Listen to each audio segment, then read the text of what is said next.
আমরা তো ভেবেছিলাম যে ৫ আগস্ট প্রধান উপদেষ্টার জাতির উদ্দেশ্যে ভাষণের মধ্য দিয়ে নির্বাচনের তারিখ বা নির্বাচনের সময়সীমার বিষয়টি মীমাংসিত হয়ে গেছে। মানে এর আগেও তিনি বলছিলেন লন্ডন বৈঠকের পর মোটামুটি একটা ছিল যে বিচার এবং সংস্কার সাপেক্ষে। এবারে কিন্তু এরকম কোনো শর্ত ছিল না। আর জাতীয় ঐকমত্য জুলাই ঘোষণাপত্র তো প্রকাশ করা হয়েছে, প্রধান উপদেষ্টা পাঠ করেছেন।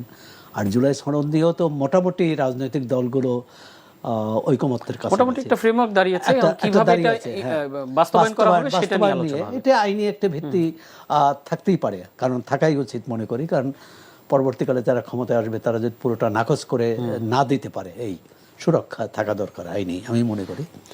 কিন্তু ওই যে নির্বাচন হবে না, এটা কিন্তু জনগণের মধ্যে একটা নেতিবাচক ধারণা দেবে।